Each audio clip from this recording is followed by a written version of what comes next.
Well, hello and welcome to Outdoor Oklahoma. I'm Todd Craighead.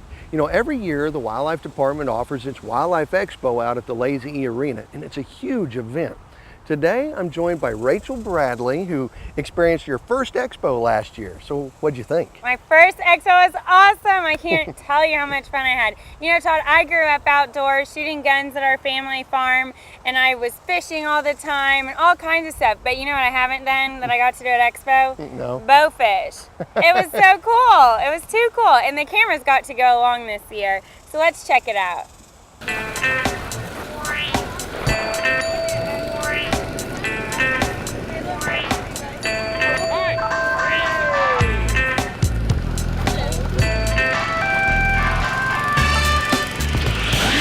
The 7th annual Wildlife Expo at the Lazy E Arena.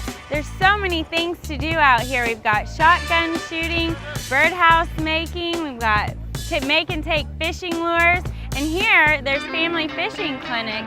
And the best thing about it, they're all free. You can bring your family of all ages and do all kinds of things wildlife in Oklahoma. Awesome. Have you shot a shotgun before? Yeah. You have? Yes. You go hunting with your parents? Yeah. You do? For what? What do you hunt for? I don't know. I've actually caught 3 catfish. 3 catfish? About this big? They were about like this big. Whoa! We're here at Sparky at the Wildlife Expo. He's running the fishing clinics for us. Sparky, how's it going? Slow today, but yesterday when all the kids were here, it was really quick, but it's starting to pick up this afternoon. Because yesterday was a school day, right? Oh yeah, I don't know how many kids we ended up having, but it was. You think about 4,000 to 6,000? Yeah, we had to have at least between 1,000 and 1,500 out here yesterday just at the clinic. Wow, that's nuts. How are the clinics going so far? Going real smooth. Everybody seems to be able to take care of their own stuff, you know, pretty well. The kids are enjoying catching what they are catching today. You know, we've been doing the expo now for 7 years, so we've been stocking it for 7 years, and I think a few of those fish that we've been stocking over the last few years are really starting to catch up in size. They're quite a bit bigger than what we've seen in the last few years. They're just finally catching up. And with the pond kind of being down with the drought, I think it's kind of made the fish a little bit easier to find some food, stuff and be able to hang out and, you know, and things like that. So we're seeing quite a bit bigger fish than we were in the last few years. We'll show Mama the picture, okay? Is that a catfish? You see its whiskers here? Does it look like a cat? Oh, look at that gentleman right there behind you. Look at that. Is this your first time to fish? Say wow. hi. Do you want to feel it? It doesn't have scales. It has skin like we have. Isn't it smooth? Oh man, she wants her mama to know about this. So y'all allow people to come here every weekend and fish, right? So thank y'all. And you, Frank, you volunteer with the Wildlife Department all the time. How many years have you been doing fishing clinics for us? About 12. About 12? Yeah. Are you worn out yet? Oh no. What's your favorite thing about doing at the expo? I'll say helping the little kids out there fish and teach them fly fishing. Well, tell us about this fly fishing. All right. So I put my brake here. You break, My 2 fingers. you pick it up, wait, Okay. and throw it out. Okay. So I just stall at the top. Stall at the top. Do I need Best- this hand? No, don't Okay. use this hand. Don't use this hand. Put just 2 fingers, what I like Just to see. 2 fingers. These 2? Yeah. Okay. Palm down the center. Okay. Up, Up, wait, wait, back. and That's it? Do you need to be an adult to do fly fishing? I'm gonna say you've got to be pretty good size. You know, we get these small kids and it's just nothing but just throw it. And that don't work. So you got to be old enough to understand, you know, the technique behind it. These are the little critters we use for fly rods. Oh, all right. They're bright colors. Yeah, and like Joe always tells me, a good friend of mine that teaches the class, he likes chartreuse. Chartreuse and chartreuse. Can't He go out likes- green? He likes that chartreuse. But you know, if you're gonna go fly fishing and you buy your little deal of lures or little flies, get several colors. The white ones, the little spotted ones, and get out there and play. Just like anytime you go fishing and you're throwing a lure, we don't know what they're hitting on until you get a hit. Have you tried the cinnamon roll yet? You have? What do you think? It's really good? Is it just like grandma's? Or better? Well, obviously by doing the demonstration over here, they're teaching people about Dutch ovens and how to use them and how versatile they are. They will last forever. They get passed down from generation to generation. And it's a lost art. And we just want to reintroduce that art so that we get some kids interested in it and it carries on for another 100 years or so. Oh, I think it's great. We've had a good time, enjoyed the weekend, fantastic for the children. How many years have you been doing this? This is my first year. It's your first year. Wow, I bet you're having fun. I love it. I think it's great. Served at least 4,000 samples. We had 9,800 students come through here. That didn't count the adults, and so we were very, very busy seeing all the little kiddos come through. It was exciting. I'm an educator. I teach 7th grade science in Ponca City at West Middle School, and we had our first group of West Middle School students come through yesterday. So it was really great to see some of my own school. So what have you got going on in there? There's some chopped ham, 2 different kinds of cheese. There's an Italian cheese and then a cheddar cheese, and cream cheese in here, and some Tony Chachere's. There's Chachere's in the bread and Chachere's in here both. And then we have one of our game wardens that doesn't like green vegetables of some sort. So I have green onions to put in. One batch is going to have green onions, one isn't. And then I'll roll this up. So you cook to order? Yes.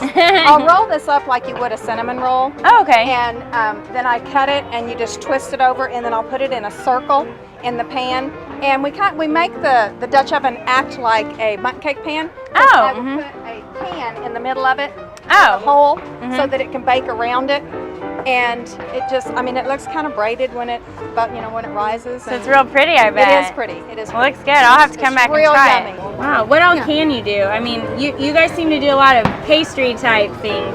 Anything, absolutely anything you do in your oven or on top of your stove, we can do in our Dutch oven. Wow, so it's very versatile. We've had people that have said, oh, you can't do such and such. One person on the internet said you can't do a souffle. You can do a souffle. Wow. The one that I was challenged down here 3 or 4 years ago, they said, you can't do a coconut cream pie. Yeah, go ask Tracy Daniels. He gets one every year down here for his birthday. Just dusk on it, okay? You're all over them. Is that your first time to do that? What'd you think? Huh? What'd you think? It was fun. It was fun? Did you get any pigeons? You didn't? Maybe next time. You better hop in that line again, huh? Right up here. Okay. Pull. Perfect. Got it! Okay. How many did she get? 2. How many did I shoot? You did good. Don't tell. Well, next time we'll get it. I had some good teachers. Thank you. This is the dog training area. We've got a lot of different guys coming in with different breeds of dogs, talking to the folks about how to train your dog for hunting or even just obedience training in general. How to get the most out of your dog. We've got a lot of different folks from all across the state coming. We've got German Drothars coming up right now. We've got Labradors, Pointers, Beagles, Cur dogs, big variety. Everybody needs to come out and take a look. So, are any of the dogs here for sale? No, none of the dogs here are for sale. No dogs for sale. So what do I want to do if I want to find a good breed that I can take out to the woods with me? Well, we can kind of tell you what kind of breeds you might need depending on what you want to hunt. Oh, okay. We've got to kind of start there first. And then we can talk, I can refer you to whichever trainer is working with that breed of dog here, if we have that breed of dog here. And they usually have good contacts for breeders. And some of them are breeders themselves. Our assistant director, Wade Freed, does a lot of training. So talk to me about the difference between some of the different bird dogs. Some of the different bird dogs. It's kind of like some of the different vehicles. You like a Ford, a Chevy, a Dodge, a Toyota. You got to pick the car you like. So pick the breed you like. Pick the breed you You like. got to like your dog. You got to like your truck. So If you're an upland hunter, you're going to want a pointing dog. If you're a duck hunter, you want a retriever. Some people want flushing dogs like spaniels. If you want to chase fur, you use coonhounds. You use hounds. So what I deal with is upland dogs, pointing. My best tip is get a dog you like and spend lots of time with it. If you can't spend a lot of time with it, you don't need a dog. Don't get it. Yeah. Right. All Love right. your dog and it'll love you.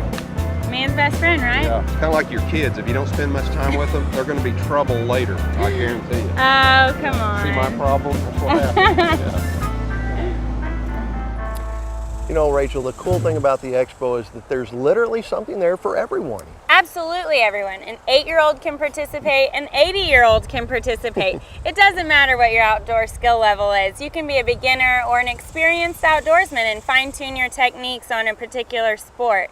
It's truly awesome and for everyone. You know, one of the most popular events inside the arena is the Operation Game Thief trailer that the game wardens host, and the decoy deer as well. It was pretty cool. And coming up next, we're going to share the history of the decoy deer program told by 3 of its pioneers, right after this week's Outdoor News Report. To get a handle on violation, and it's just pretty cool. Well, thanks for joining us today, and Rachel, thanks for sharing your experiences at the expo with us. Thank you, Todd. It was so much fun, and I really hope that each of you join us at the expo this year. You know, we'd encourage you to join us also right here every week on Outdoor Oklahoma.